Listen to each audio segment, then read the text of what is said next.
This is Sister Zombie, a memoir by Anna Appleby. This podcast is performed by Angie Morency, written and produced by Harold Brody. For all information about music and sounds, including links to composers and tracks, go to sisterzombiessounds.info. When we last left our story, Chloe had died after a fall from a cliff where she was climbing to help a stranded Anna.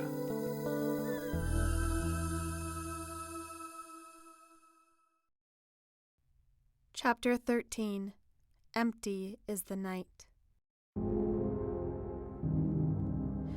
Details of what happened on that high rock face fell like intermittent rain upon my memory over the next few days, bookended by sleep, lots and lots of sleep.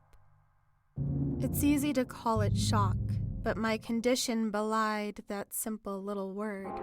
I became a grotesque, limited to jerky, breathless movements and frequent bouts of spasms. I could walk only a few feet at a time before slumping, resting, sitting upon anything within reach, panting like a dying dog, a half-human centenarian trapped and wanting to die, writhing inside my own 16-year-old gut. In those descending moments, when breath was hard to find, that's when the memories came, filling in gaps like random puzzle pieces falling into place, filling out the nightmare.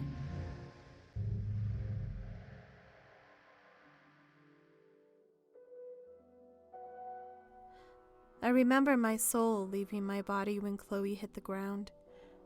There was not one death in that moment, but two. I remember a breeze that wasn't there before. It came and swept away all tendrils of human emotion at the rock-faced cathedral of Chloe's demise. 4 teens standing, figures unfinished on a canvas, outlines of figures and nothing else, dwarfed by the woods and the trees and the rock face and the import of the intervention of God. Everything human had been sucked away until it re-entered like a hammer. And then the screaming started. James was the first. It was at that moment, I remember, even as I was merging myself into that cursed rock 40 feet in the air. It was then that I realized that James loved Chloe, was in love with Chloe. For his scream upon his loss of her was something I would never want to hear again, for fear it would render me lifeless as well. Such was its mourning, such was its grief, such was its sheer and utter emptiness. I've heard of no such greater horror upon this earth. Clarissa followed, but her scream was perfunctory, as were the actions of the other painfully average youth. Paolo muttered something about not touching the body, while Tyler was the one who made the 911 call, lending a TV show staginess to the whole thing, an element of the mundane that triggered another illness in me. I, on the rock, I remember being spoken to. But the indignation of James's voice as he shrieked at me, it was too much for me to bear. I squinted and flexed my face muscles and clutched the rock precipice even harder, anything to try and deflect the rage he was directing at me. "What did you do?" He screamed at me, the words echoing off of me and the wall and resounding.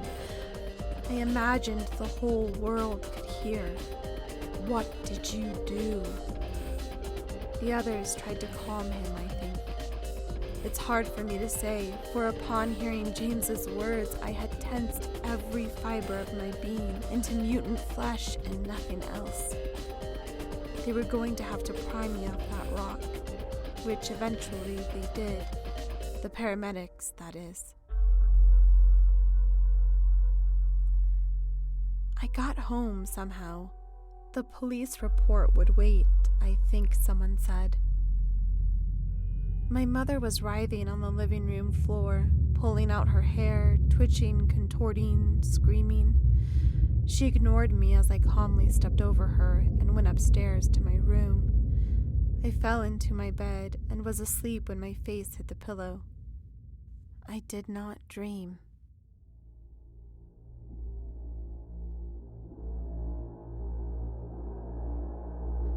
There's that moment upon waking when one is unsure in what world one resides, the waking or the reposed.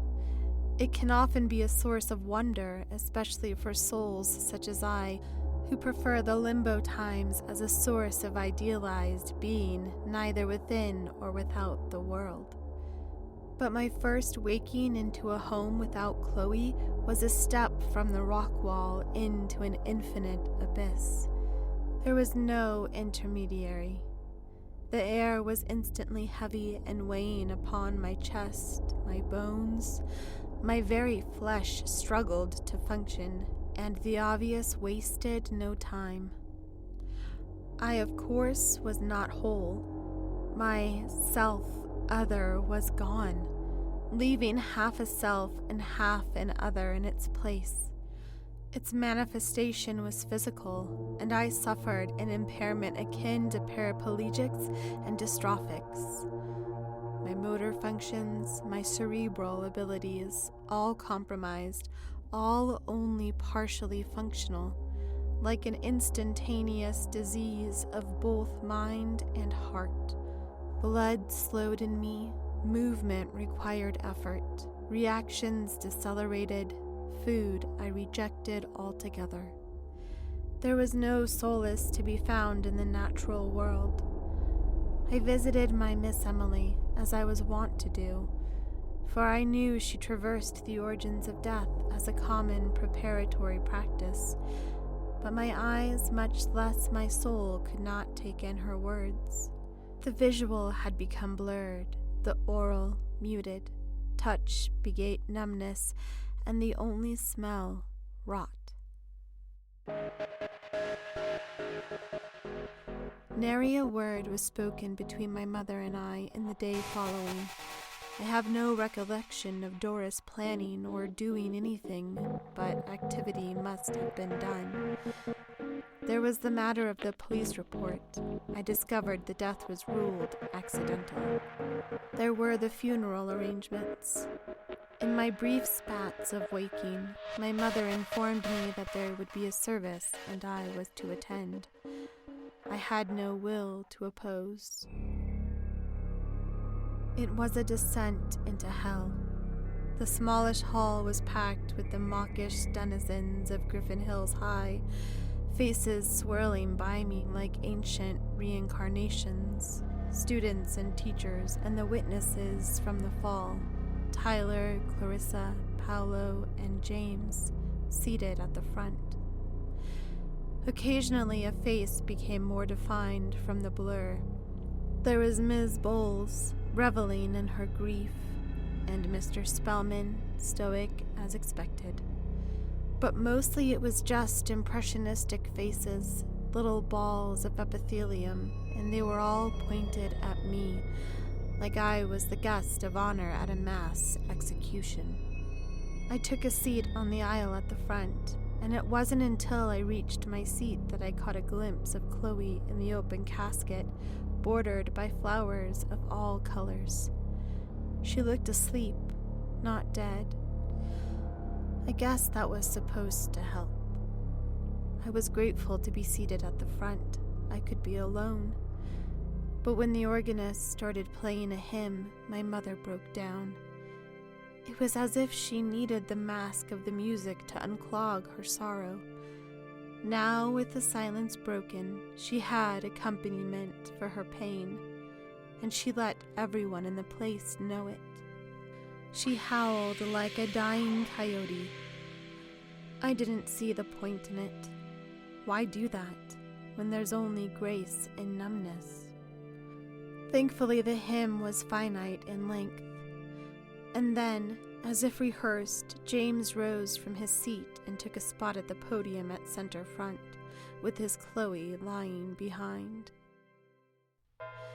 He barely afforded her a glance, and I genuinely believed he was physically unable to. Such was the sincerity in his bearing. I remember thinking to myself, an animal is becoming man. A man is becoming spirit, and the spirits dance upon graves, and the graves pull me in. It all made sense at the time. James himself wasted no time. There was no initial display of grief. "Chloe just became my girlfriend," he said. "I love her." More of me died. James wasn't done. "To be taken from me, from all of us, so young, in the prime of her life, both physically and mentally, in some stupid accident." He knew people were watching him. He knew people were watching him watch me. He knew how to time it so that when he stressed the word accident, all eyes knew that his eyes were on me. He knew that. He was a conduit for every other person in that room. His gaze upon me grew from grief to accusation to wrath, and everyone there knew it, and felt it, and shared it, like daggers were drawn, and some ghastly Roman drama was about to unfold, and I had no choice but to remain still, a statue, enduring until death. And like some forbidden recital of the damned, that savage organ began anew, serenading my sentence to the petitioners, as James left the podium and walked straight out of the place. And Doris once again howled her dying hyena howls, and I sat, smothered by it all. I attempted to will myself into unconsciousness, and failed, but at least the effort to do so gave me a preoccupation that lasted until Doris and I arrived home, whereupon I went upstairs and resumed my sleeping ritual. The little death of my precious slumber ended far too soon. I'm not normally roused by slight noises, but the nature of this was different. It was night, from what I could tell very late or very early, going by sense alone. Downstairs I could hear Doris, but she was not wailing. She was speaking in a loud voice of unfettered madness, in words I could not still decipher, yet her timbre alone startled me. I moved down the stairs with more purpose than I had felt for days, ever since running for that rock wall. Then, in the adjacent room, with the house fully encased in darkness, I could understand what my mother was saying. She was speaking on the phone. "How could you not? That's bullshit. That's fucking bullshit. I wish it was you instead of her. You heard me. Don't ever come around here again. I want you dead. Dead." I made no sound as I entered the room, but it didn't matter. Doris turned to me, her face racked with lines of harrow and anguish and streaked with tears, like an animal in its death throes feeling its first emotion. She gasped when she saw me and lowered the phone from her ear. I knew she was talking to my father. "Oh dear," she said to me. "I'm so sorry. He's a bastard. He's a fucking bastard, and I wish a cancer on him. I do. I swear I do." To say I had never seen my mother even approach this level of spite would be a vast understatement. It was too shocking, and I hated her for it. Even more, I think, than I hated my father at that moment for not coming to Chloe's burial. I left the room slowly, with Doris calling after me, but she didn't follow me. She just stayed in the living room, saying my name, and I heard it get fainter and fainter as I walked back up the stairs to my room to sleep. Then at some indeterminable time later, I woke again, but this time of my own volition. There was no noise, no voice. Indeed, it was too silent, eerily so. I rose in the dark and tread a path that I had done before to the room adjacent to Chloe's bed. It stood there emanating nothing, as if there was no time before when anyone had ever happened upon it. The whole room was filled not with the death of the past, but with a sense that the past had never even existed. Did I dare violate this?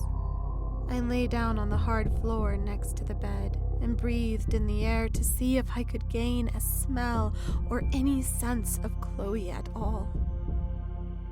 I kept taking deep breaths for as long as I can remember. Then I must have fallen asleep